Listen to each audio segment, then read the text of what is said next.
রাধে রাধে, নিতাই গৌর প্রেমানন্দে, হরি বল হরি বল। তো আপনাদের সকলকে স্বাগত জানাচ্ছি আমার কানাই লালের চ্যানেলে।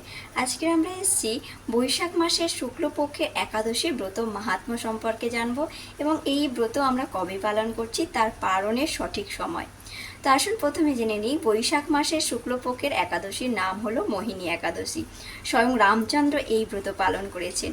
তো এই মোহিনী একাদশীর ব্রত আমরা পালন করলাম কবে? 8ই মে বা 24শে বৈশাখ 2025 আমরা পালন করছি বৃহস্পতিবার।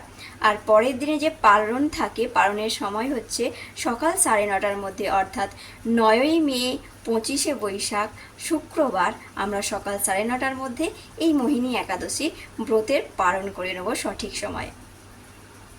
তো এই ব্রত আমরা ব্রত মাহাত্ম্যটা শ্রবণ করে নিই। স্বয়ং ভগবান যে আমাদের একটা কাহিনী তুলে ধরেছেন, সেই কাহিনী সম্পর্কে আমরা জেনে নেব। এটা রয়েছে পদ্ম পুরাণ থেকে আমরা জানতে পারি এই মোহিনী একাদশী ব্রত মাহাত্ম্যের কথা। মহারাজ যুধিষ্ঠির যখন ভগবান শ্রীকৃষ্ণের কাছে জানতে চেয়েছিলেন যে এই মোহিনী একাদশীর ব্রত মাহাত্ম্য সম্পর্কে, তখন ভগবান কি বলেছিলেন আসুন সেটা শ্রবণ করি। ভগবান শ্রীকৃষ্ণ যুধিষ্ঠির মহারাজকে বলেছিলেন যে পূর্বে শ্রী রামচন্দ্র বশিষ্ঠ মুনির কাছ থেকে এই সম্পর্কে জানতে চেয়েছিলেন। সেই বশিষ্ঠ মুনি যেটা বলেছিলেন সেটা হলো, সমস্ত পাপ, দুঃখ এবং মোহ জ্বালা থেকে মুক্তি দান করে থাকে এই একাদশী ব্রত। তো যখন আমাদের ভগবান শ্রী রামচন্দ্র বেশে ত্রেতা যুগে এসেছিলেন, লীলা করেছিলেন, তখন তিনি সীতার বিরহে কাতর হয়ে পড়েছিলেন।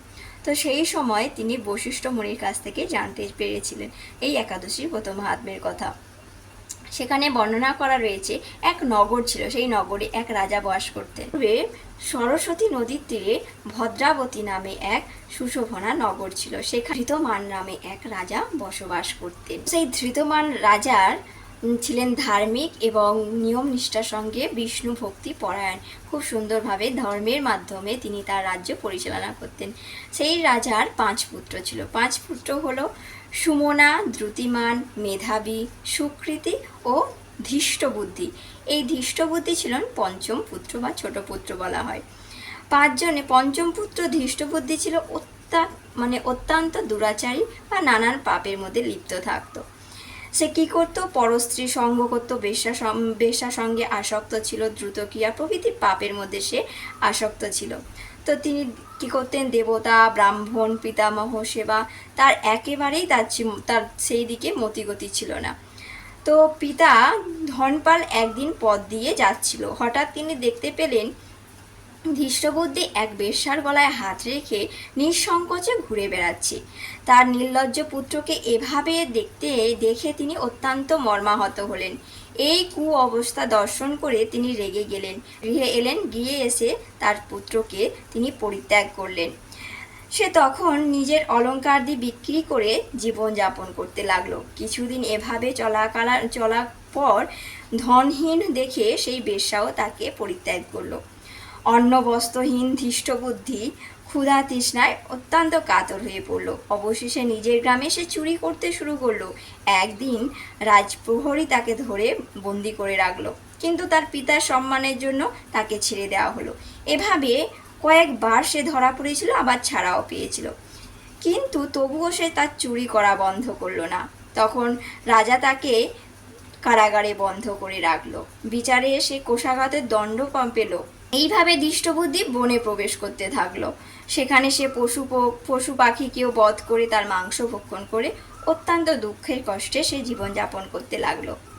দুষ্কর্মের ফল কেউ কখনো সুখী হতে পারে না, তাই সেই ধৃষ্টবুদ্ধিও দিবারাত্রি দুঃখে নানানভাবে জর্জরিত হতে লাগলো। এভাবে অনেক দিন অতিবাহিত হয়ে গেল। কোনো পুণ্যের ফলে একদিন সে এক ঋষির আশ্রমে গিয়ে উপস্থিত হলো। বৈশাখ মাসে ঋষিবর সেই গঙ্গায় স্নান করে আশ্রমের দিকে প্রত্যাবর্তন করছিলেন। শোকাকুল ধৃষ্টবুদ্ধি তার সম্মুখে উপস্থিত হলো। ঘটনাক্রমে সেই ঋষির বস্ত্র থেকে এক বিন্দু জল তার গায়ে পড়ল। সেই জলস্পর্শে তার সমস্ত পাপ দূর হলো। হঠাৎ তার শুভ বুদ্ধির উদয় হলো। ঋষির সামনে সে গীতাঞ্জলি পুটে প্রার্থনা করতে লাগলো, হে ঋষি শ্রেষ্ঠ, যে পুণ্যের প্রভাবে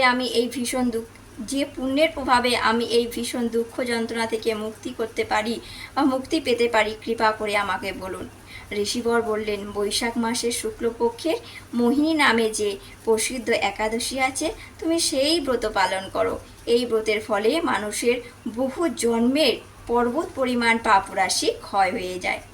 মুনি বশিষ্ঠ বললেন, হে ঋষি, সেই ঋষির উপদেশ শ্রবণ করে প্রসন্ন চিত্তে ধৃষ্টবুদ্ধি ব্রত পালন করেছিলেন।